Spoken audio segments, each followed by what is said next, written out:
Yo, what's going on, everyone? It's Brian and Jim here with Drink a Beer and Play a Game, and welcome to another episode of the Power Hour Podcast. Yes, hello everybody. Welcome to episode 164. Thank you for joining us tonight. Hope you are all doing well. Speaking of doing well and, hanging out with us, big shout out and thank you to John from John Breaks Bad News who joined us last week. Once again, if you have not checked out his page yet, any of his socials, and especially his TikTok, please check him out. It's one of the most unique things out there, and he does a great job. Yeah, give him some love, especially I know he said he's starting his new podcast. Give him a listen. He's a really, really cool guy, and Boy knows his beer. Yeah, he's not that it means anything, but it's us approved. Exactly. That might be a bad thing. I'm not sure.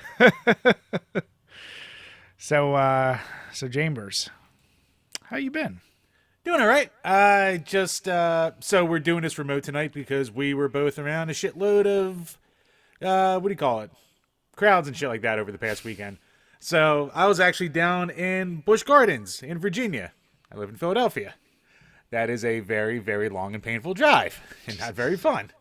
But, yeah, so Busch Gardens, formerly owned by, I think it's still technically owned, but it was like the theme park set up by Anheuser-Busch, So I actually got some nice information on it, from friends of mine, because they've been going religiously for years. And basically, it was almost just a nice thing for the community, almost basically probably operated at a loss because the quality of everything down there used to be so good. Mm-hmm. And I'll still say that like food wise, drinks wise, even generally service, it's still kind of better than a lot of theme parks out there. But they were telling me back 10 years ago, it was phenomenal. Like they really did have top notch everything.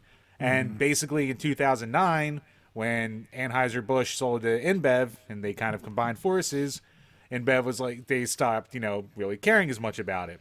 And it's just been kind of a steady decline for the park ever since. But it's still a really good park, but it sucks I couldn't have seen it at its peak, basically.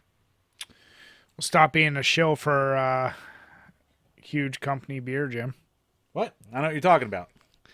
I don't know. What's that flag behind you, Jim? Bri, this is the little guy, all right? This is the guy getting pushed around. You son of a bitch. So, speaking of little guys, are you drinking anything craft this week, or are you doing some more goddamn regular-ass lagers? Done. So, I have a caveat to this. Of course. Here we go. Oh, there is a caveat, you son of a bitch. So I brought back three different beers from Virginia for us to drink, you ungrateful prick. So that's why I'm not drinking them tonight. So all I have left is Coors Light. So next week when I come over, I'll bring over, I have a wheat lager from the Virginia Beer Company and a porter. I'm not sure from where, but it's one of the local places. And then once we get back into IPAs in June, I have a Virginia Beer Company IPA as well. So... Where in Virginia is Busch Gardens? Williamsburg. Is that northeast, southwest? I couldn't tell you. I think more eastish. So it's not quite as far as Virginia Beach, right? No, Virginia Beach is another hour and a half more south. Okay. Because when I got there, they were like, "Oh, Virginia Beach, 80 miles away," and I was like, "Fuck you! I've already driven enough." Gotcha. All right. I guess that's a respectable answer, you son of a bitch. So before I realized that we were not going to do this in person, I did buy us beers from the Chamonix Creek, which, how we've been talking a while about labels or places changing labels to more minimalist. Yeah. I'm glad to see it's they've actually upped the quality of their labels with their Falconry Club. So it's the heavy metal poster where it's the chick riding something. So it's a chick riding a falcon in this case. Yeah. It's not doing it justice, but it's very well done. Lots going on. It's a 4.1% oak smoked wheat lager. So I saw that. I was like, that sounds really interesting. Yeah. I got to say, wheat lagers, I don't know if you've ever had them. So wheat ales are already a nice summer beer. Right. Wheat lagers tend to be, I'd say, a little bit not as sweet and just still super easy to drink. Yeah. The oak smoked is the thing that's throwing me off though, because it has that smoky flavor, which makes it feel like this is stronger than it is. But it's only 4.1%, so it's a really weird. I like it, but it's weird. That's the best word I can use. Right, is this 2 weeks in a row of beer feeling heavier and more boozy than they should? No, delirium. That motherfucker got me. Like I said, we've done podcasts where I've gone through 3 or 4 craft beers, and I didn't feel quite like I did. That one hit me like, I don't know. Maybe it was a combo. I just didn't eat a lot. I don't know. But that thing, whew. But I was glad to hear John, he agreed with my story. That, yeah, those things sneak up on you. He gave you the vapors. So, Jim, I should mention, before we recorded this, Yes. I decided, since we're doing a little bit late, I decided, let me hop on Twitch, reach out to folks, say, hey, if anybody has any additional questions while I'm waiting for Jim, if you ask us anything, it's not very often we're much later than 8:30. Yeah. So, we're recording it just a little bit later. You guessed one of my issues I have with a game we're playing. So, Jim, what you been playing this past week, you son of a bitch? Well, I'm still making my way through Metroid Dread. Still enjoying my time with it. And if you noticed our latest upload, I did a Let's Play for Galacticon, which is a nice new little indie retro throwback arcade kind of shooter. Score Chaser. So we actually have a giveaway going on Twitter right now if you want to try your hand at getting a free copy. There's 3 codes to be given out, so plenty of opportunities to win. And last up, I've been playing a certain game that might have come with a certain system I just recently got. So I've been playing Astro's Playroom on the PS5. Isn't that like a really short game, Jim? No, actually, what do you call it? I looked up the how long to beat-ish. So it takes 3 hours if you just want to like go through it. And if you want to like 100%, it'll probably take you about 5-ish hours. You son of a bitch. Look, Astro. I am shocked. I am shocked by how much I like it. I'd heard, like, when it came out, people were hyping it as, like, wow, this is really, really good, and it shouldn't be this good. And I was like, all right, it's free on the PlayStation. What the hell? It came with it. Let me give it a go. And I'm playing it, I'm like, man, this is just a really enjoyable mascot platformer.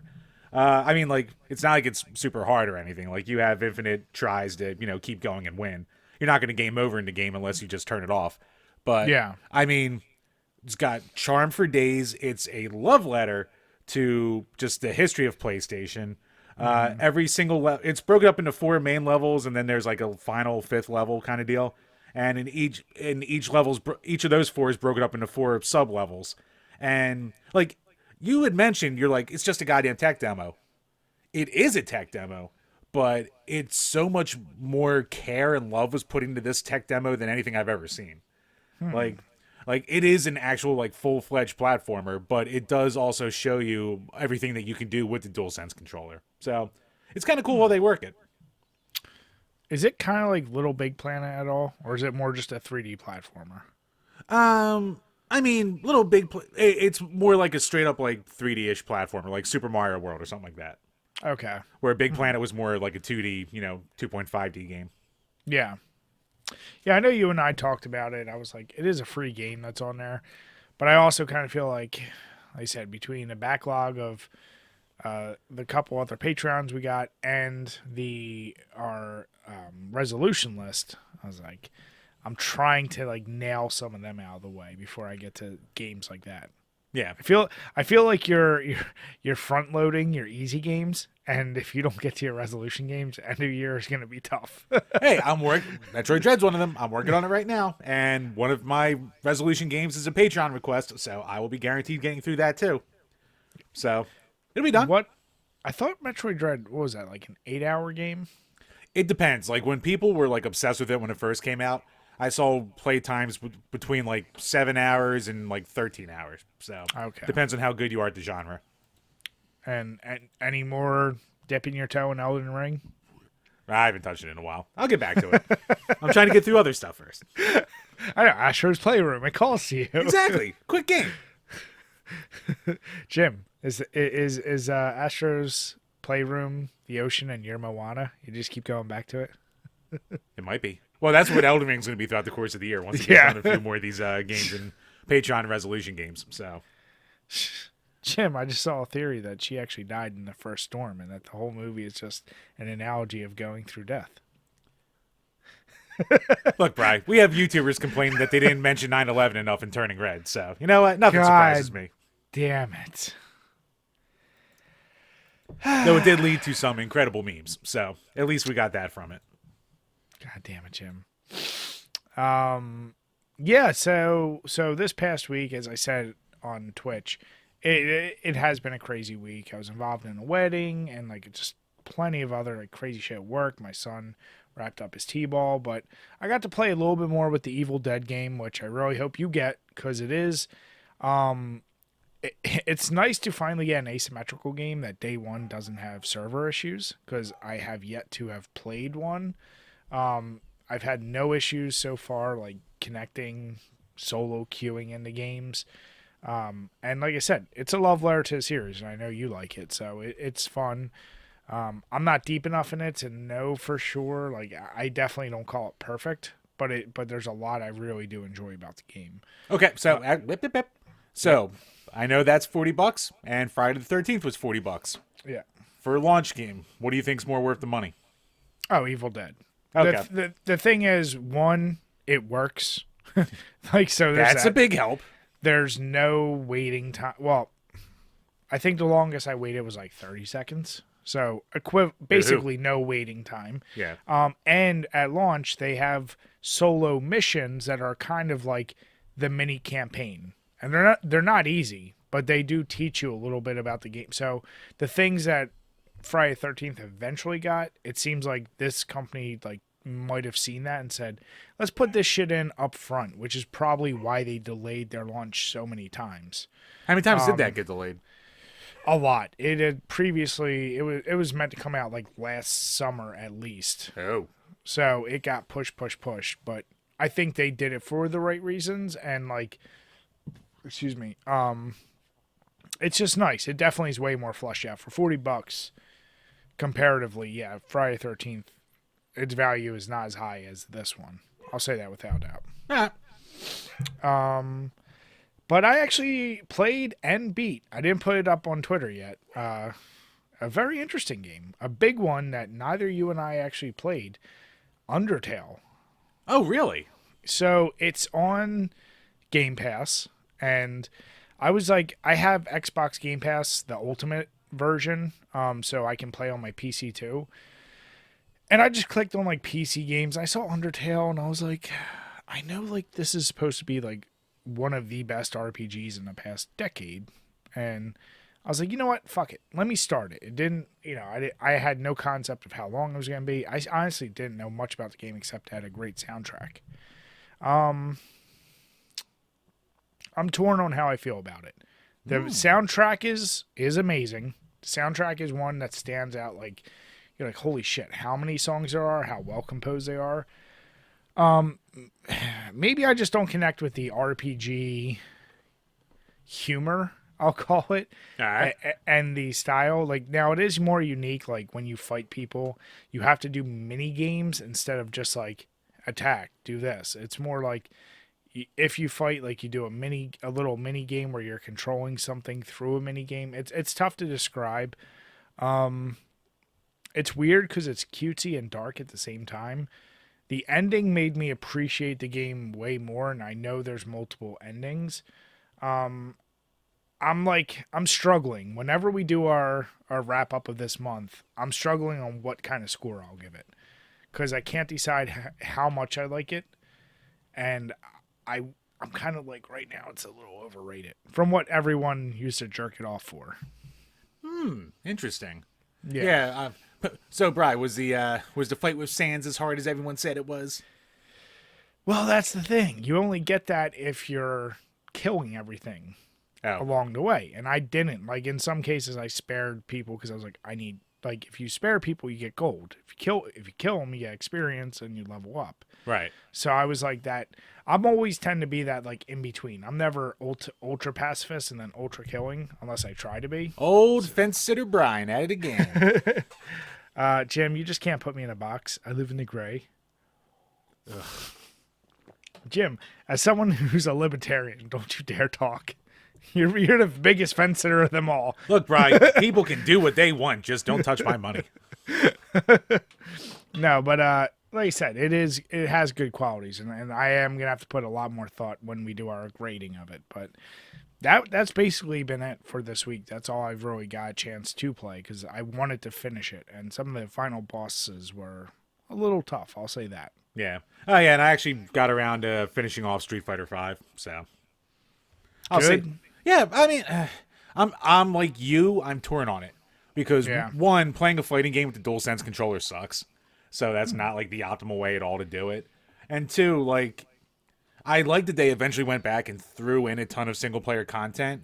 But as I'm playing it, I was just kind of like, it just, it never fully clicked. So I'm like, there is a lot here, but if you don't like what's there, then you're kind of just going to be going, meh. So you're telling me the story's nowhere near as good as Mortal Kombat? Oh, the fucking... that fucking story mode. The first half of it, I was like, oh my god, what is this? Eventually, it turned into something okay-ish, but it doesn't touch Mortal Kombat story mode. Yeah. Which is weird. I mean, it's funny. Like, I thought Mortal Kombat doing it the way they did would be like the format that would be like, this is the good way to do a story in a fighting game. And I feel like no one's followed that. I mean, well, I haven't played Tekken 7 yet, but like Tekken 6's campaign mode was like kind of along the lines. It wasn't as good, but it was what? Actually, that I take that back. Based on thinking about that, how old? Like, when did Tekken start doing stories? I feel like they did it. Was it at like 4? I think it was Tekken 3 when they Tekken Force that's when that first came out. Was that okay? The beat 'em up thing, yeah. Because I remember. Yeah, they were early ones of that, and I remember thinking like, oh, that's pretty cool. Like, there's a whole little thing behind it. Nice, yeah. So, Chambers, I did mention before we get to our Patreon questions. While I was on Twitch, we got a few easy questions, I'll call them. Okay. So, Jim, first question is, what platform do you often listen music on? Like, what's your go-to right now? I mean, honestly, if it isn't something that I download specifically to my phone, it's probably YouTube. Like, you still download shit to your phone? Every once in a while. If I have, like, a single that I really want, I'll just download it onto there. So, I'll pay the $1. Do you just do it through, like, Apple? Yeah. Okay. Yeah, I mean, like, I was a piracy generation, and I still have a, fucking hard drive filled with stuff, but using iTunes and, hard putting songs on there, it's a pain in the dick.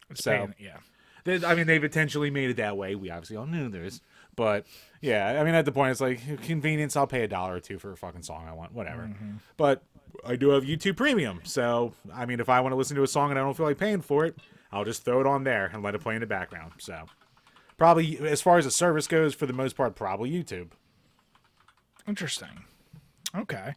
Yeah. So my go-to is Amazon Unlimited. Just because I've yet to really find a song that isn't on there because we have the service for it. Yeah. And I never bought the YouTube Premium, so I need something like to be able to be in the background when I'm like, doing yard work, working out, doing this, doing that. Like, I just need something, and I listen so often that I also want a convenience of like how to organize a playlist, and I kind of like the way that one works. I know everyone like jacks off about Spotify. I don't like that because I feel like I'm always getting recommended shit I don't actually want. And I don't like the way that's formatted. I always end up skipping songs and I gotta listen to a fucking ad. So Spotify never did it for me. Yeah, it's not as bad as Pandora with that shit, but...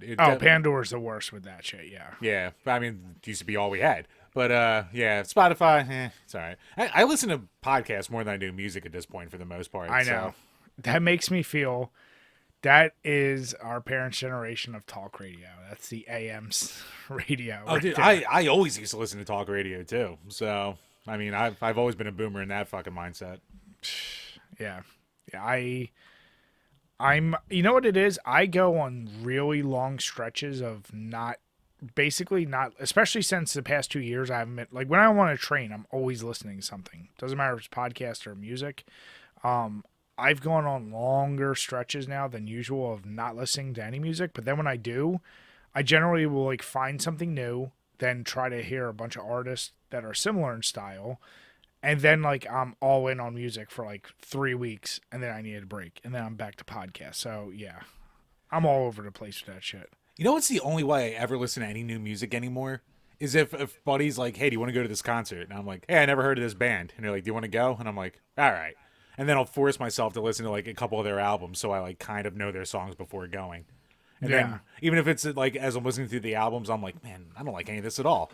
When I'm at the show, I'll like recognize a couple. I'll be like, all right, I like this song. I know this one. So yeah, seeing shit live always can change you. Yeah, for sure. But yeah, I mean, like I said it before, but once I quit being a pothead, like I just cannot get into new stuff unless I force it on myself.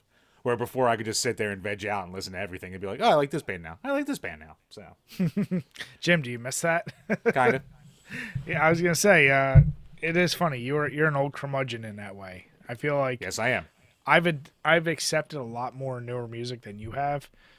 Even when we couldn't air it, showing you that one song that we were gonna do a little thing for. Oh yeah, I mean that song was catchy. I mean, it was catchy. It was Blink 182-ish. But yeah, it was the Machine Gun Kelly, his like first rock song when he came out as a rock guy. I was like, yeah, it's catchy, and you know, it's the Travis Barker music machine basically. So yeah, and because of that song, to be honest, like, and then artists he's collaborated with, I'm like, oh, this guy's okay. This guy, but it's like very selective song. Like I won't listen to her whole. I'll just be like, let me hear certain songs, and I'll literally give it like 20 seconds into a song and be like, I like it or I don't. But I found a whole bunch of other male, female artists that like he's collaborated with where I'm like, oh, they're actually not bad. And yeah, got to give it all a try, Jim. he's got the time. Right. I have history documentaries to watch. Damn it. So yeah, no, good question. I did not write down who asked the question, but good question. Jim, this one is more for you. I want to say that was either Total Drama Nerd or Max, maybe. I forget. Yeah. I don't think it was Oxman, but yeah, right. Next time. Jim, who are you? Chip or Dale from Chip and Dale? I said, yeah, I want whoever the Tom Selleck one is. So is that Chip? Is that Dale? I'm not sure which, but I don't know enough about Chip and Dale. The Tom Selleck one is the one in the Hawaiian shirt, and then the other one is the one in the Indiana Jones outfit. I don't know which is which. Sure, I'll be Indiana Jones. That's fine. All I know is if it was based on the new movie, you're definitely Seth Rogen, the Kung Fu Panda. Kung Fu Panda was in it? It's what I mean. I didn't see the new movie. In the credits, it says Seth Rogen, Kung Fu Panda. So, but wasn't Jack Black Kung Fu Panda? Why is Seth Rogen Kung Fu Panda? I don't. You're asking questions like I know the answer. All I know is look, bro. You brought it up, all right? John Mulaney is Chip, and Andy Samberg is Dale. Okay. Yeah, I mean, I remember seeing the previews for fans of. I remember seeing the previews for it, and I was just like, yeah, this looks like crap. And then all of a sudden, everyone's like, man, this is way better than it ever should have been. Much like Astro's Playroom. Damn it, Jim. So, good question. Now left field. I'm pretty sure that one was Max. God damn you, Blade. When you need to work out, when do you go to the gym? And that's JIM. You son of a bitch. What is the most disgusting beer I've ever had? Answer the question. I go whenever I want, Blade, you son of a bitch. I desperately need to go back. Yeah. If you follow the history of this podcast, you'll see Jimmy at his fattest, then Jimmy at his skinniest, and Jimmy's creeping back the other way. Yeah. Well, shit. If you follow the same thing, same with me. I definitely, when I busted both discs in my neck, I got my fattest. Then I did my challenge. I got below 200, and then I went back up. So yeah, I'm just like you, ping-ponged all over the place. So yeah, I'm definitely looking to get back on a regular routine, I'll say. Yeah. You don't know pain, Jim. No, I know pain. Every day of my life. It's a joy. It's a blessing. So what's the most disgusting beer we had? I know we've talked about this. I feel like we have been asked this before. I mean, we always say the Yingling Light beer. But you know what? It's not even, that wasn't disgusting. It was just bad. To Yeah. me, disgusting is always the what is it called? Dead Rise, that Old Bay beer. Yeah, that one sucked. Because it's like someone thought putting Old Bay seasoning, but it's not. It didn't even taste like Old Bay. It tasted like straight up sea foam salt. Like it was really salty IPA, Yep. and it wasn't a good IPA. Like I don't know what their base was, because that's what is it? Flying Dog. And Jim and I have said Flying Dog, Raging Bitch. It's fine. Maybe one or two other beers are okay. For the most part, they don't do it for me, and that beer was a complete mess for me. So Yeah, I think from my samplers, I had like one or two random like sea salt beers too, and none of them were really that good. no, It just never works. Like don't make it salty. yeah, salt and beer is a terrible combo. But that one I remember thinking like, this is nasty. Even the hottest pepper beer we've had, it wasn't disgusting. It was just really spicy. Yeah. So yeah, for disgusting, I'd say Dead Rise. I don't know if they still make it. If you ever see a beer from Flying Dog with a crab on the front, avoid it. That's all I'll say. Is it Flying Dog or Flying Fish? I can't ever remember. But... Flying Dog. Flying Fish is the Delaware one. Okay. Well, wouldn't... Oh, yeah, Flying Dog is the Maryland one, so that's why it's a crab beer. Okay. Yep. Fucking... These names. Jim. It can't all be Keystone. Sure can't, Brian. Or actually, they can't be anything Stone, because then they'll get sued by Stone. No, Brian, no, that is true. Don't you even think about it. Last one, Pat's or Geno's. And when I answered this, I said any true Philadelphian will say, don't go to either. You're going to go somewhere else. I said, honestly, I would take like Steve Prince of Steaks over that. Jim's or Steve's any day over them. Either one of those. I said, or you'll have more niche places. Like for me, near my work is a place called Honey's, which is really good. But I said between the two of those, Geno's is the one that's probably more familiar to folks, even though they're right across the street from each other. I said, but Pat's, I think of the times I've gone, I had a better cheesesteak there. Yeah. Yeah, Geno's is the flashier storefront, but Pat's does have the better. I mean, like, they're good at 3 a.m. when nothing else is open and you're drunk. So, like, that's when they're fine. But, I mean, they are sloppy messes, which there's an art to it. You can have some slop. You don't need that level of slop. No. And I said, I get it. If you've never been to Philly, you're going to go there because, like, that's the thing. And I totally get it. It's like drinking on the Eiffel Tower. Like, it's a thing that you just do when you go places. But yeah, if you ever go, and chances are if you ever talk to anyone from Philly, they'll say, I have a spot for you. Go da-da-da-da-da. Yeah. But like I said, if you're going to go between the two of them, Geno's is flashier. Get the picture in front of Geno's, but try Pat's. If you insist on going. Or get the picture in front of both because they're 100 feet apart from each other. Yeah, exactly. So that was the bonus questions, I'll say, before we get to our Patreon questions. So I appreciate everyone hopping on Twitch. As I said, it may be a thing that, like, just anytime if Jim is a little late and if I can get on a little early, we'll do as a bonus. Excuse me. And as I said, as some things have opened up for me, hopefully I can get back to a more regular streaming process. So thank you guys. Yep. So, like Brian said, don't expect those things to come up all that often. But if you want to guarantee that you can get a question onto this Power Hour podcast, head on over to patreon.com/DrinkABeerandPlayAGame, where for as little as $2 a month, you can ask a question and we'll answer on each and every single one of these podcasts. So, first up, from Phony Montana. Thoughts on the night Owen Hart fell to his death and the aftermath since? I think today is 23 years to the day. Rest in peace. It was that a what pay-per-view was that? I want to say like Bad Blood. I'll look this up while you talk. I almost wanted to say like, was it? Oh no, it was Over the Edge. Over the Edge. That's ironic. Ugh. Which was one of those, wasn't that like those were always offshoots of In Your House, right? Yeah, once they stopped calling it In Your House and they just started giving them other names. I believe I that was at the age when I was like religiously, if I could beg my parents to rent the shit, like I was always like watching them. That it opened my, it was like, what the like I thought it was fake. Did you watch it when live? I saw, yeah. All right, like I thought it was a gimmick, like something happened. I I was, looking back on it now, I'm more like amazed they still went on with the show. Like, That's I the know most controversial decision. which is like, I don't know. I'm torn. I guess if you really play devil's advocate, you could do both. It's not a good look to go on with the show after that. Did they know? And this is going to be a dumb question. I assume he died on impact. Did he die on impact, or did he die later? I think they might have. I know they were trying in the ring to resuscitate him. Like they were basically like doing the heart massage in the ring. And I think they might have got it beating a little bit, but I mean, I think he died on the way to the hospital. I think a match or two later, they like made the announcement that he had passed. So it was within the same pay-per-view. I mean, let's put it this way. However, I think it was like 2 years before. I remember thinking how crazy it was when Shawn Michaels did the entrance of WrestleMania 12 on the zip line, like going all the way down. Yep. Thinking that was fucking insane.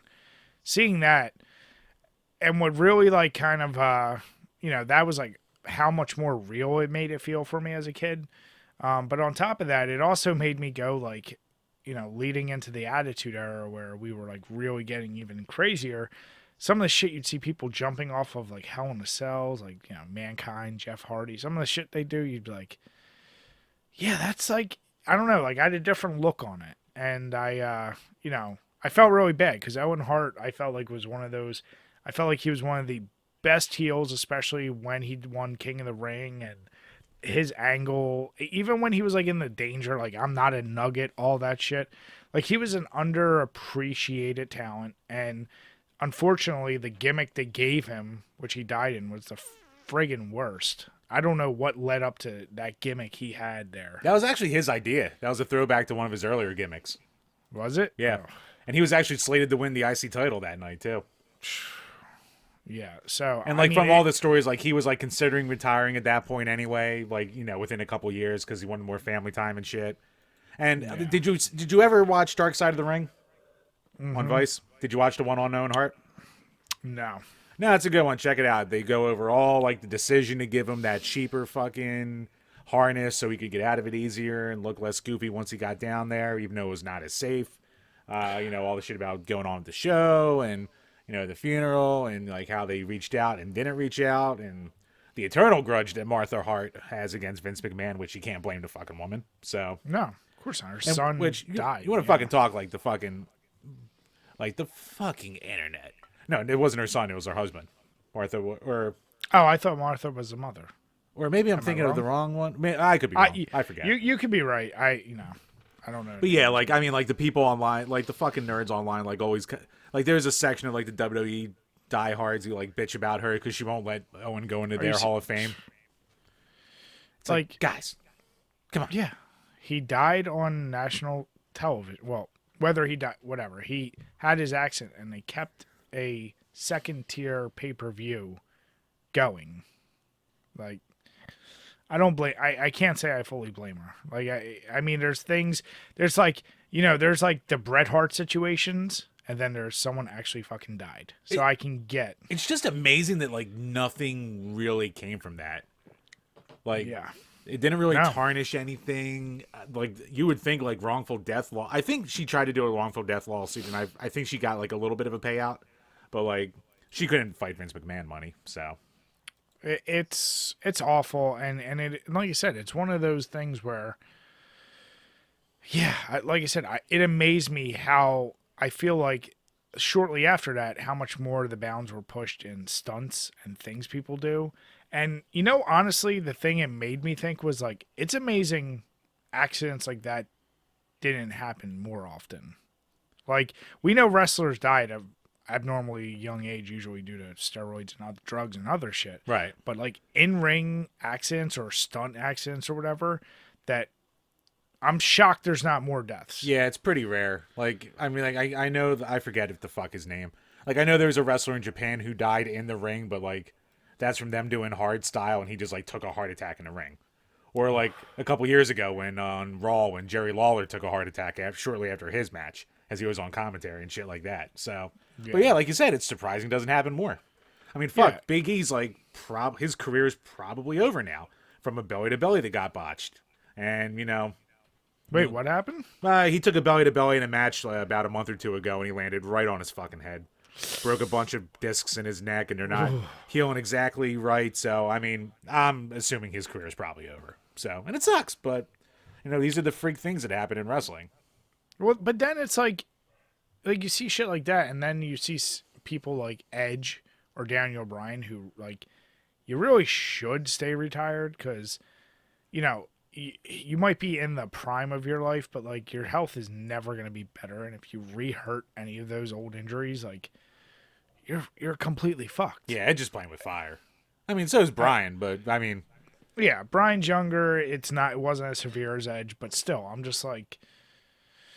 Man, I appreciate dedication. I appreciate you want to go out on your shield or whatever, but something like the Owen Hart thing. I'm glad to see.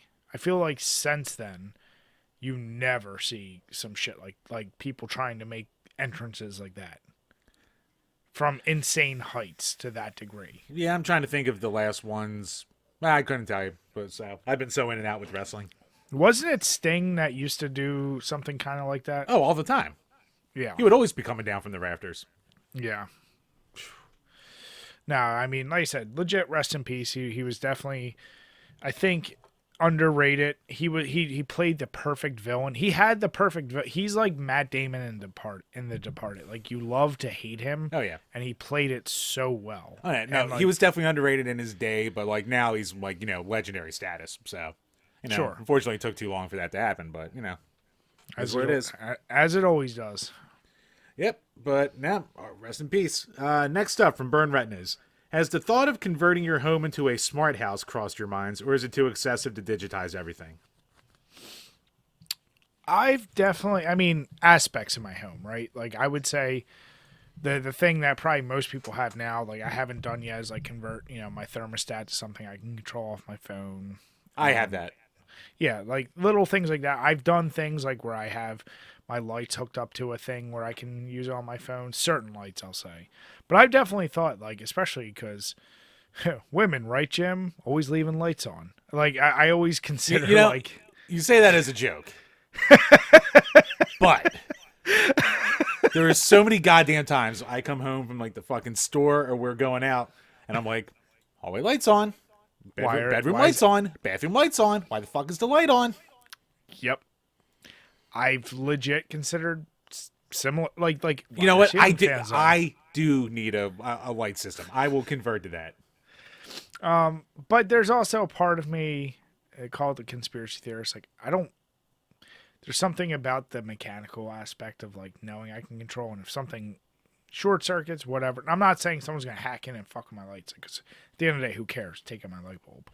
But I've also considered things like, this isn't technically smart, but like, getting PV for my roof and certain systems like that. Now, where the field I work in, all I work in is smart buildings and smart building systems.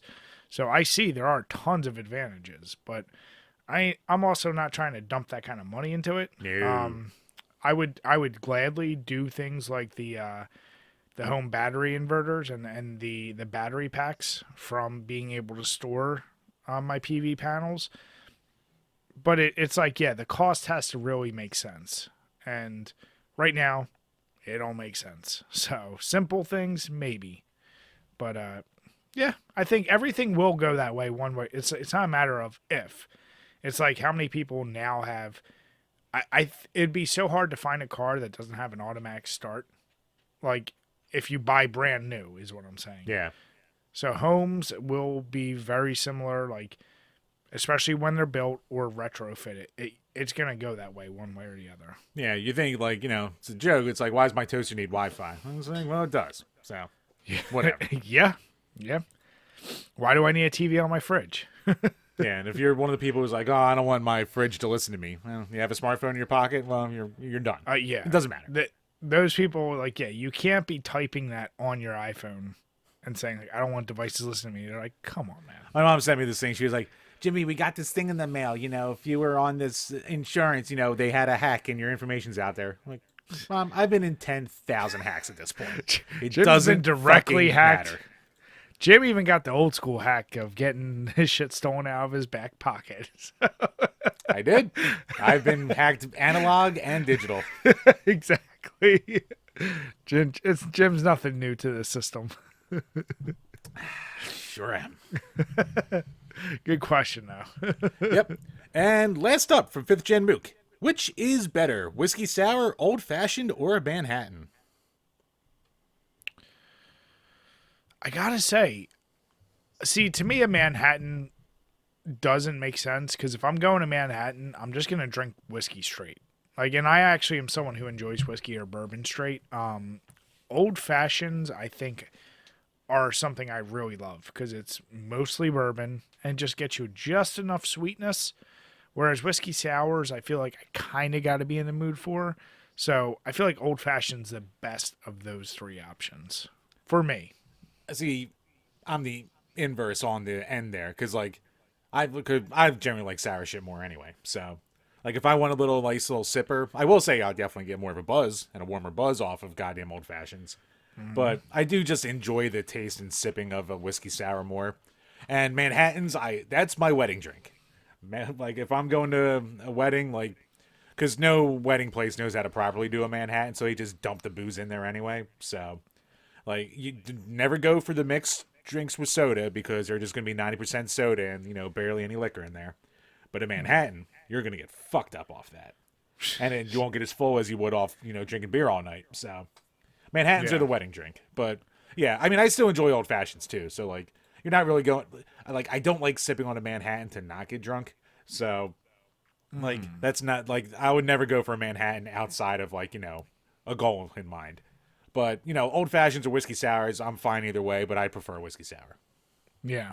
Yeah. Yeah, like I said, it's all about your taste. I'd say 95% of the time, if I am drinking bourbon, especially bourbon, I'm going to drink it straight with some ice in it. Like, if I get fancy with it, yeah, like I said, old fashioned my go-to. I actually like mint juleps better than all those. Because, like, that's a perfect summertime drink for me. I haven't had a mint julep in a while. I'm going to have to, next time I'm out. Yeah, the only reason I got into it is because every year I grow so much goddamn mint. And you get to a point where you're like, What do I do know with what this to mint? do with it. Like, I can only make so many mojitos, so might as well start making some mint juleps. And you wouldn't think bourbon and sun works, but with a little mint and some sugar cane, you're like, this is pretty good. Going. Yep, exactly. So now, good question, man. Thank you, bud. Yeah, and that wraps up the questions for this week. So once again, if you want to ask a question that will be answered on every single episode, please head on over to our Patreon and check out the other tiers for bonus content, for special videos, for our bonus podcast episodes that come out once a month, and game requests, all kinds of good stuff. So head on over there. Thank you, guys. Truly appreciate it. Yep. And if you're new to the podcast and listening on iTunes or Spotify, please leave a 5-star review. And if you leave a 5-star review with a comment, we'll read whatever comment you leave. All right, Chambers. Well, I'd ask you how the Coors Light are treating you, but... Well, I just threw my phone across the room by accident, so good. I feel like I know we've been over this a few times, but that's still your go-to with a 3 major, right? Yeah. Okay. Man, you're always on the silver bullet. Taste the Rockies. Yeah. As I said, this one, the weirdest part, I think I'm realizing what the weirdest part is. The lingering flavor in my mouth is smoke. Like it's almost like it's oak smoked, but I equate it to like, after you smoke a cigar, like hours later, you still kind of have a smokiness in your mouth. Yep. So, not saying it's a bad thing. I'm just saying, like, that's kind of what I feel like. Like, you get a little extra, what's the word? Salivating feeling, like, in the back of your cheeks, if that makes sense. Huh. I don't know how else to describe it. It's good, though. It's very easy to drink. And like I said, if you like light wheat ales or lagers, it's one to definitely try, at least just for an experience. But Jim, speaking of intoxication and throwing things, and the fuck? Why is- this why is is- this is the last place I expected to see this from. Why is Canada so fucked up, Jim? They were always just the nice neighbors, and I feel like in the past couple of years, they've really been dropping the ball. Well, Brian, you honk horns too many times, people start to lose their mind. What's it all about? Well, Brian, the Supreme Court of Canada has just recently issued a major decision. So this article's from May 13th, so whatever the Friday before that was. So it allows criminal defendants in cases involving assault, including sexual assault, to use a defense known as self-induced extreme intoxication. So basically, you can literally say, I got drunk. That's what's... What? I mean, yeah, extreme... In the criminal code under their section 33.1, extreme intoxication, formerly known as non-insane automatism. I'm going to fuck that up. Automatism, maybe? Yeah, cannot be used as a defense in criminal cases where the accused voluntarily ingested intoxicating substance, but this obviously ruled against it. The legitimate goal of protecting the victims of these crimes and holding the extremely self-intoxicated accountable, compelling as they are, do not justify the infringements of the charter that so fundamentally upset the tenets of the criminal law. Why?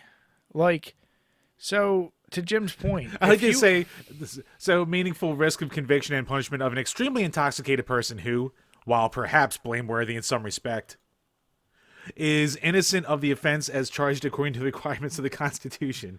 What do you mean blameworthy in some respect? Well, here's the deal. Look, I've done a billion stupid fucking things while fucking blackout drunk. And I blame myself for it for getting blackout drunk. Yeah, there's a big difference between, like, you've been drugged versus this is even saying voluntarily intoxicate. Like, you purposefully got drunk. So for the purpose of ad revenue on YouTube, what's to stop someone who's a creep from getting blackout drunk and going out and being like, well, I'm going to go grape someone tonight? Like, what's to stop them then? Like, there's got to be caveats to this. Like, if that's going to be the case, let's live in that world, Jim, for a second, and go all. Oops, got too drunk and got behind the wheel. Oopsie daisy, I got too drunk. Sorry. Well, let's go vigilante on this, Jim. So if somebody did that, I got drunk and dressed up as Batman. No, like let's say somebody got drunk, hurt someone you loved in one way or another. Right. Then I'm going to get drunk and hurt you back and hurt them much worse. And, you know, tit for tat. I mean, here's the deal. You and I have talked about this. I've gotten severely drunk many, many, many times. I've never actually blacked out. I've definitely been more open to embracing thoughts I would say I won't normally do, but I've never been like, let's sexually assault someone, let's hurt someone, let's do crime, because that wasn't in me to begin with. These things, I feel like when you're that drunk, you don't all of a sudden become a criminal. It's probably in you to be that way. Yeah. And yeah, it lowers your inhibitions and whatever, but as a fucking defense that could possibly get you off from some of this shit is beyond insane. I don't know. I've argued in the past, if you play any form of devil's advocate, and I'm saying all this as someone who does not know, I don't know what Canada's constitution is, but apparently if you're intoxicated, then you're not of the right mind. Then you shouldn't be processed the same way, which is fucking insane. Because then you can argue, I'm over caffeinated, I'm over sugared, I'm over, then there's all a million fucking substances.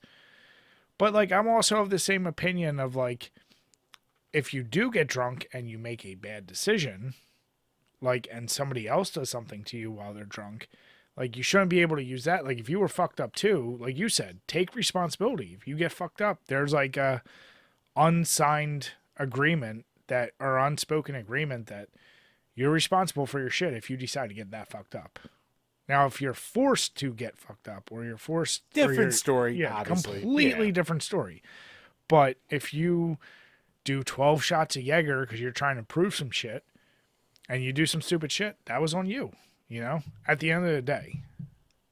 Yeah, like, I mean, eventually there's got to be, like, does it pass the smell test?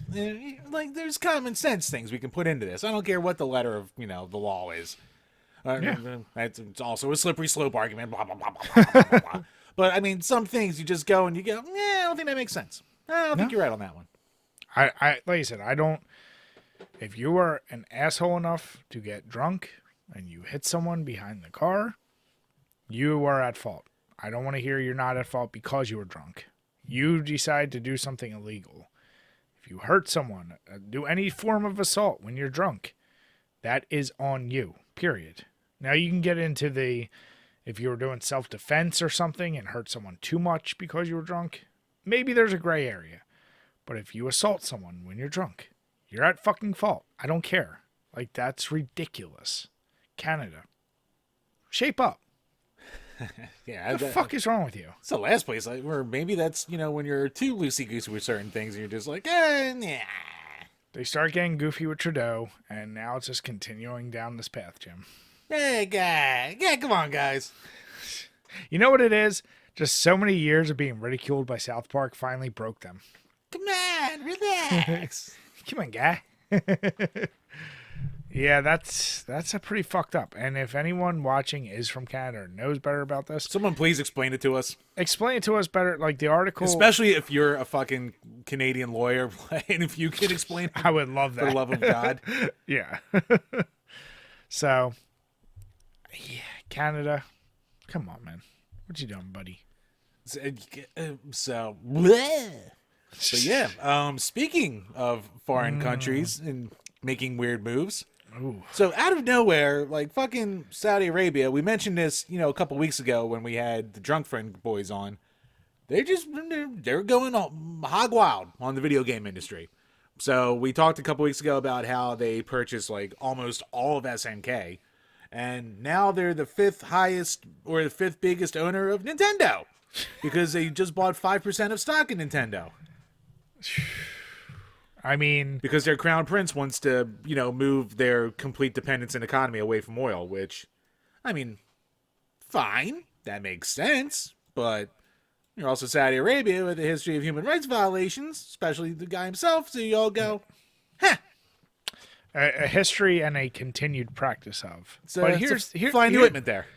I mean, this is call it the beauty and the curse of capitalism, right, Jim? Like, I mean, you can't regulate who buys. They have the money.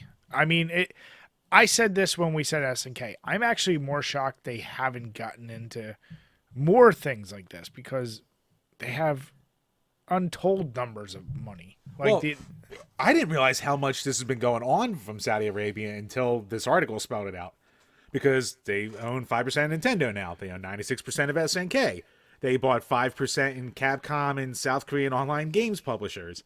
They put $3 billion worth of stock in Activision, which they could make money off of if the Microsoft deal goes through. So then they kind of own a small bit of Microsoft at that point. What? Here's my one. I mean, here's my actual issue. We know what this article is. It's clickbaity as shit.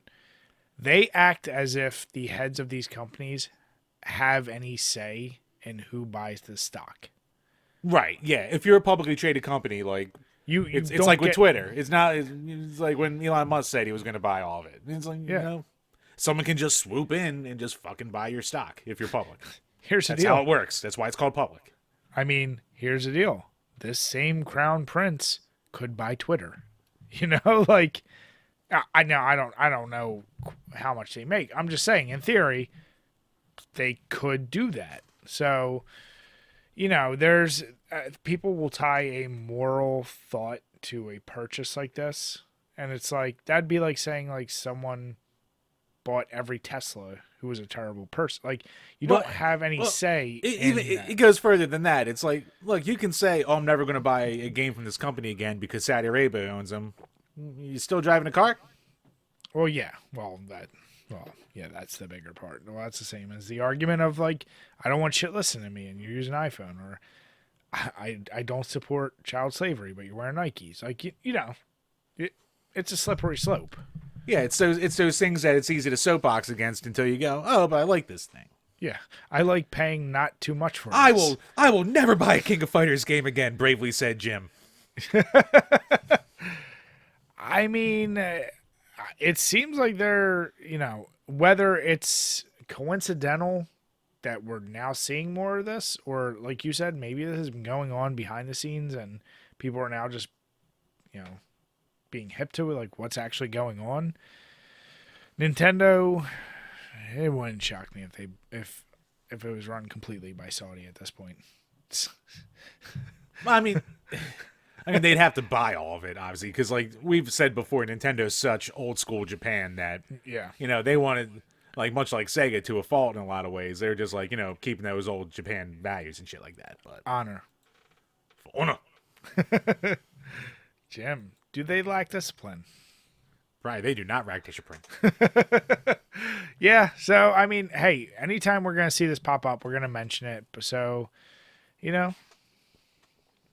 what can you say? It's news. They're making their waves in here. I mean, they're doing. I'm curious, like you said, is it strictly a matter of they're just trying to expand beyond just doing oil? Is there something else? Like, is it trying to shift the market for a reason? Like, I don't know. Well, I mean, you can't make money stoning women to death, so you might as well buy something else. Here's the deal: like, are all these Saudi crown princes like talking like, dude, we all love video games. Why don't we just buy these fucking companies? Like, And then if they buy enough stake, are you going to see any games pandering more to that? You tell me. I mean, money talks. I mean, that's why Hollywood fucking cucks every movie to China. So, well, that's kind of my point. Yeah. It's like you had John Cena speaking in Chinese, apologizing. So many times, LeBron James being like, Winnie the Pooh ain't that bad. Come on. Exactly. So now this whole video got flagged because we said that. Who knows? Hey, and you know what? Maybe in a couple of weeks we'll be saying how much we love the motherland because they give us enough money to say it. You know what? My pride and dignity's for sale. All of a sudden, Jim has a couple more red flags behind him. Yeah, I know. This might be replaced. You never know. You never know. Things might happen. Who's to say? I don't know. Who's to say what the future holds? There's no fate but what we make. Terminator. Watch it. But Jim, so, I'm shocked. I haven't seen a ton of people being pissed off about this. But, there is something that has happened since last week that... Oh, actually, before you get onto that, apparently, just one last thing. Oh. I didn't link it, but I saw another thing where apparently a lot of people in Nintendo had no idea it happened until they saw a news article. What do you mean it's Saudi Arabians? A lot of us now. Once again, why would they know? Like, you'd never, if you're a publicly traded place, you don't have an option of knowing, Yeah, it's not your job to know. So, speaking of gamers mad, people being pissed off for silly reason. Well, that wasn't a silly reason. This is a silly reason. From good old Koataku, the clickbaitiest of all video game news. You saying them above Polygon? It's kind of neck and neck race there, I'd say. Who's worse? I'm curious. I don't see, you know what? I you would know, say honestly, Polygon's more preachy, but Kotaku gets a little preachy. They throw their jabs. They do. But this article written by Ari Notice, it's basically labeled, not basically, it is labeled, after years of hype, the Xbox Game Pass burnout is here. A drought of AAA games has spurred some to unsub from Microsoft's Games on Demand service for now. Now, here's the deal. What I find interesting, and I even like that Xbox Game Pass commented on it. They're like, tell me you limit yourself to only AAA games without telling me you limit yourself to AAA games. Because that's one of the things is like, a lot of people say, like, there's a ton of great non-AAA games. I mean, we've talked about a bunch of them. Yeah. And still, it's the undoubted king of any subscription service. It's, like, not even questionable. With that being said, though, I do find the timing a little odd that just so happens to be happening around the time of PlayStation's new thing coming out. I don't know, bro. That sounds like an Xbox conspiracy theory to me. I mean, see, we Sony ponies, we don't go for that. I'm subscribed to both, so I have no skin in the game. We can all agree. Here's the deal. While there is a war here, we can all agree Nintendo's awful with their subscription stuff. So, I mean, At least that's it's cheap. That's the common ground. You get what you pay for. But here's the deal, like, especially considering like what we've talked about, Xbox has like every Bethesda game now, EA shit. It has Activision, and In the works, not finalized, but in the works. not finalized, but in the works. So they're going to be getting all those games, plus an untold number of other games. Like, it actually pisses me off how many like good games there are, because I'm like, I can't even get to the one. Like, there's so much I can't even get to. Plus, for weirdos like you, there's plenty of indie titles that no one's ever heard of that you're like, this would be cute. Tons of fantastic indie titles on there. Yeah. And it's actually a little more curated than, say, Steam or the Switch eShop, where they just throw everything on there. Yeah. Yeah. And Steam is like, I feel like you can't even compare that because it is so massive. Yeah. But from a subscription service, I don't get where this is coming from, because it's like, I feel like the game industry as a whole, like, the past 2 years, AAA games haven't been as hot as they were in years prior. And they've slowed down because we did go through a pandemic, so, Little pandy wandy. little, life-changing events for, some people here and there, Yeah. not that many people, monkeypox, that's the real threat. But Damn it. see, I say that now, then 6 months from now, we're gonna be fucking locked in again, being like, oh, Don't even get me started. anyway, I don't think anyone's standing for that again. Regardless, I mean, you know what? I'll say this in defense of the idea of the article. Casual people, for the most part, just play the big name games. That's all they care about. Sure. Yeah, So absolutely. if that's all you care about, then yeah. I mean, when you get these droughts of big name games, especially, one thing Game Pass touts itself, like the article says, first party Xbox games, day one, or big titles, day one on Game Pass. We all know Xbox doesn't have that many first title parties, so Sure. if they don't have that going on or acquisitions to throw right on there, it's going to be a drought. Now when Elder Scrolls 6 comes out, I'm sure Game Pass numbers will spike once again. Shit like that. Oh, yeah. And like, shit, look at, like, as you said, yeah, you can't ever satisfy. And granted, most casuals aren't really going to any subscription to begin with. Like, Actually, I think casuals would be more likely to do a subscription than to do the investment of $60 for a game they might not like. You never know. I don't know, but I also think when I say casual, I mean the person that only does Call of Duty or only does sports games or only Yeah, they're fair. so deep in their niche that their collection is. And it's not shitting on them. Tiers of casual, yeah. Exactly. And now, even then, we call them casual, but those Madden boys and those like Warzone boys, no, they play like hours in a game, but like experiential playing other genres, they're nilch, but right. Hours in a game, yeah, they probably beat us. Like, so that's kind of my point. Like, you might have, like, I have a couple friends that like are only into Forza, and like that's their thing, like just racing games. So to your point, like, yeah, like the Game Pass is an interesting market because until like a couple years ago, I feel like so many people were just so used to just buying exactly what they want, and they're not used to like kind of like consuming games on the way that the Game Pass has presented itself. And see, like for people like you and me who like exploring other shit, it's a godsend. Like I don't want to go out and spend.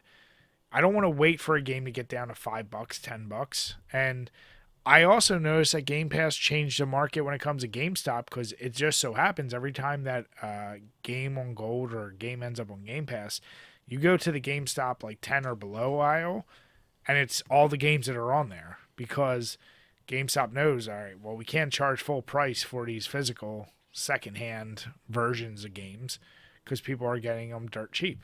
So, yeah, I don't know. It's just weird. Like, it's like you definitely have some people super butthurt by the article. Yeah, I mean, we have the link to the Twitter thread below, and if you just want to watch the usual, like, oh my God, I can't believe we're this many years into Xbox and Sony people being so hard in the dirt. They are so bad. Like, oh my God, you nerds, stop. Yeah, there's no more, like, just knock it off. Like no one care. No one casually thinks one is better than the other that much. They might be like, I just happen to be able to get a PlayStation, or I just happen to get an Xbox. My friends play this or play that. No one cares about specs.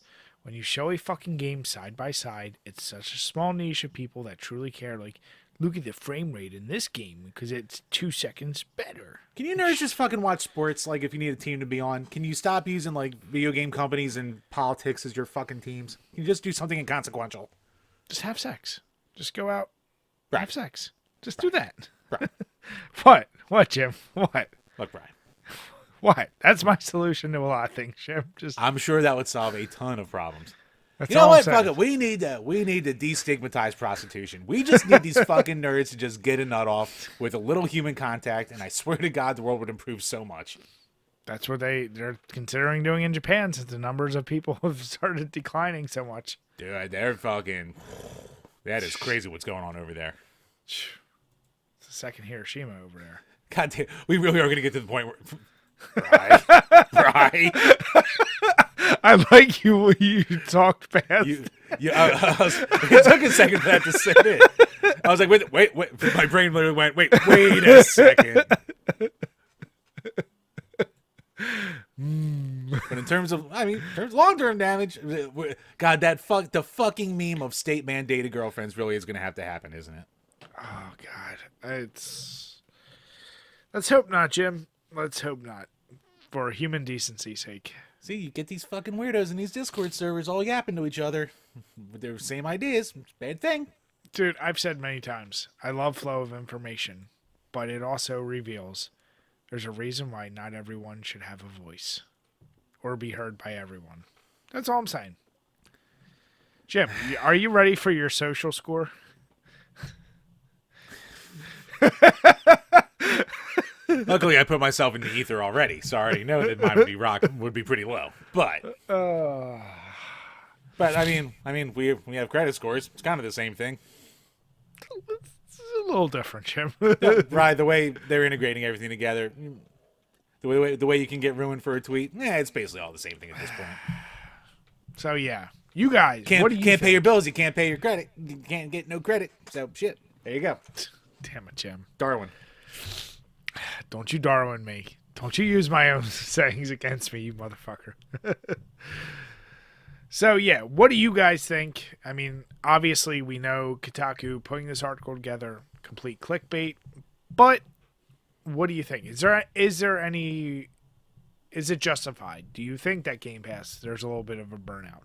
Do you think it's coincidental, once again, that's during PlayStation being coming out? Yeah, It was early. Like, it's been such a slow news cycle the past week or two that they're literally like, let's make an easy article that'll let's piss people grab off. something. Yeah, Let's put a common sense article with a clickbait headline and just watch the engagement flow in. God, we're doing this wrong. Jim, at this point then, if that is the case, then why don't we just do a series of why this is the worst and start with like why Super Mario Bros. Is the worst, why Legend of Zelda is the worst, why this is the worst, and give some devil's advocate arguments about it all. You know what? I have actually. It's funny you talk about that because I have like been considering like making a video called "Why Everyone's Wrong About Sonic the Hedgehog," the first game, because that's the game that like all Sonic fans just shit on at this point and say, it was the first one, but it's bad. I'm like, hey, wait. No, I'm saying And I'm sure that would be. I know you're saying doing it like, ironically and just like not really meaning it, but just doing it for cheap engagement. I mean, not even ironic isn't a word. Not ironically, but just knowing what you're doing. Like, Yeah, pointing out the flaws in every major series, and literally, it's just called. This is why this is the worst. So pick why Street Fighter 2 is actually the worst, and point out all the negatives. Just ignore all the positives and say this is why this could be considered the worst. There you go. Yeah. Let's do it, Jim. But who's got the time? Jim, we'll drink. We'll have our bullet points. We'll talk through it. It'll be a star. See, you know what we need to do for a video like that, though? We're going to have to actually hire an editor because you need to have one of those flashy edited videos to go with it, too. Can't just be a couple drunks bitching about it. It's what you got to do with the algorithm these days. Jim, but I've seen some people with high things, and not all of them are good at it. That's all I'm gonna say. That's all I'll say. Sometimes the title is all it takes, Jim. And boobs in the thumbnail. That's it. Well, if you want my click, that's what you got to put in there. I'm a simple man. All right, Chambers. So I have a which is better tailor-made for you. Okay. Great. So it's a simple one. It's not game or beer related, but it's something I thought of as I usually do on the fly. Oh no. So on the toilet. Yeah. So what would be worse for you, Jim? The only movies you could watch from this point forward are Seth Rogan movies. Or the only music you could listen to are the Beatles. Oh, I'll do the Beatles. That's it? It was that quick? Yeah. Now this counts video game music. No, I won't even be that mean. All right, just music. So like, if you're driving or whatever. And look, I don't say this as like a guy who jerks off the Beatles. I think the Beatles, like, I recognize how important they are. I think they're boring. But you know what? I could sit there and listen to them. And if it's the only, like, if I only get to listen to one thing, I'd rather it be at least the Beatles did enough drugs where every album sounds different. So if I'm in the mood for something different, I could put on, Hard Day's Night or White Album or Sgt. Pepper, blah, blah, blah, blah, blah, blah. I just can't sit through any movie escape being. I just can't do it. Jim. And I like a lot of movies Seth Rogen's in, but I just can't with the Seth Rogen anymore. Well, how many movies do you think, on average, per week, how many movies do you think you watch? One if I'm lucky. I don't watch a ton of movies. Okay. You're more show, right? If that, yeah. I'm like I said earlier when you were streaming, I'm more YouTube than anything. Yeah. Okay.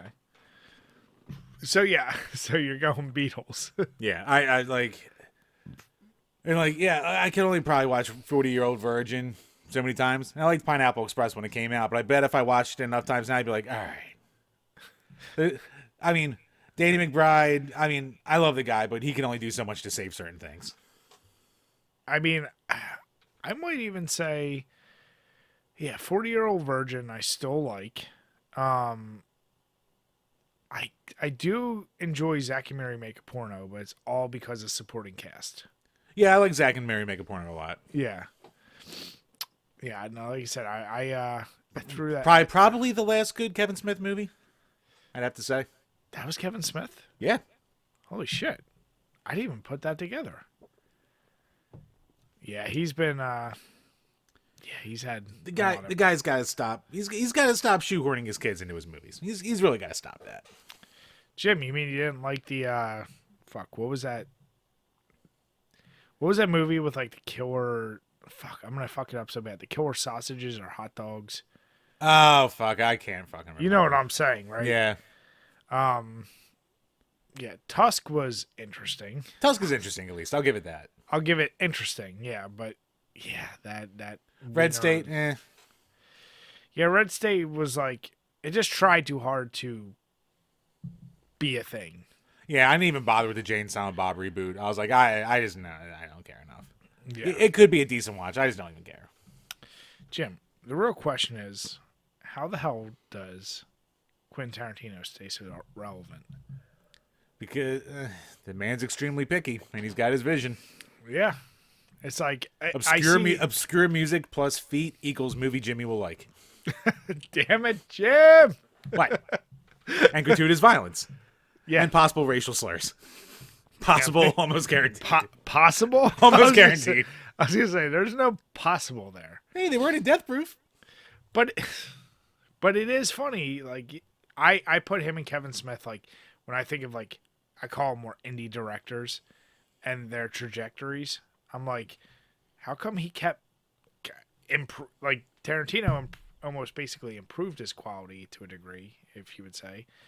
And, yeah, Smith went the other way, just declined steadily.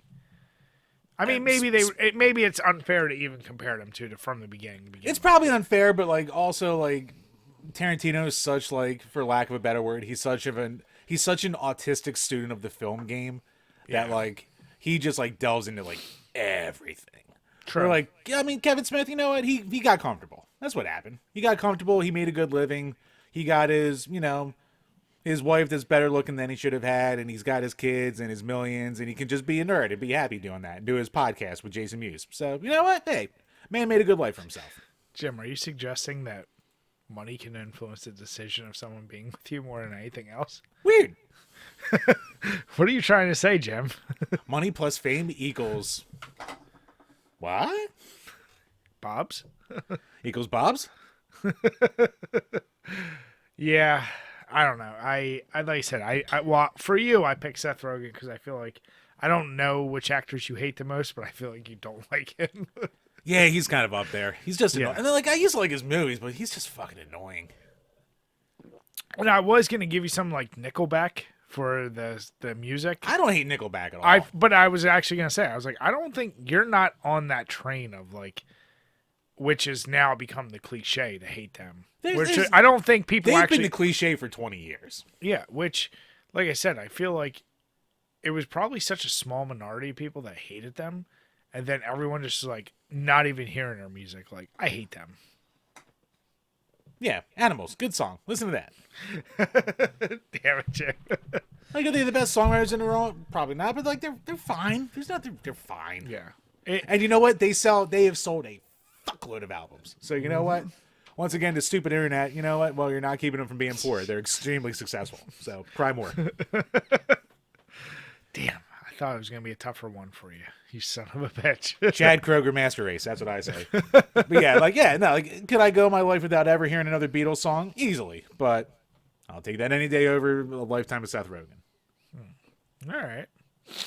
Nice. So, Chambers, as we close out, any thoughts on coolers? Anything you suggest? Now, Grant, Old Faithful. Did you keep getting new ones, or did you have them all sitting there? No. These were new because when we went down to Virginia. No. I didn't mean new in terms of like buying it. I'm saying like, did you have them all out of the fridge, or did you keep going over and getting them? Oh no, I just had these all out of the fridge. As you got to the last one, was it noticeably worse than the first? I feel like that's a beer you need pretty cold. Yeah, it was all right. Like, you could tell it got a little warmer, but I mean, I've been drinking this kind of shit. Dude, I've spent half my life drinking lukewarm Keystone Light. Like, you think I'm going to care about a slightly less warm Coors Light? Get the fuck out of here. God damn it, Jim. You're supposed to be refined at this point. Look, I can drink the finest of, IPAs, and I can drink my, my table scraps. So, I have a very... Brian, I taste a rainbow, okay? You're not a Skittle. I am a Skittle. I'm a Skittle, and I'm a sexy green M&M. That is what I am. God damn it. We're going to make you your own M&M. I'll just leave it at that. Thank God we don't get more fan art. Not yet. Not yet, indeed. Oh, speaking of, I will be sharing something with you. Just wait. Just you see. Okay. So, yeah, once again, I would recommend this Falcon Club. Not only is it awesome can art, it does go down really smooth. If you like anything smoke flavored, then this is definitely for you. But it's also just a light alternative to like regular wheat ales, where usually you're going to get like banana or pepper or whatever. It's smooth. It's a little expensive for how low percentage it is, but I do enjoy it. So I would say give it a try if you enjoyed it. Bro, you're paying for the ambiance of the smoky flavor with your beer. Damn it, don't you use ambiance with beer. Don't you ever. At least it's not an IPA. Yeah, exactly. So with that being said, guys, if you have been watching this whole time, we truly appreciate it. Please make sure you hit that subscribe button, hit the like, leave a comment below, let us know what you think.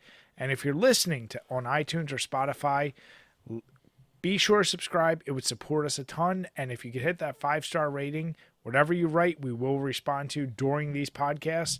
With that, we want to say have a good night, everyone, and cheers. Cheers, guys.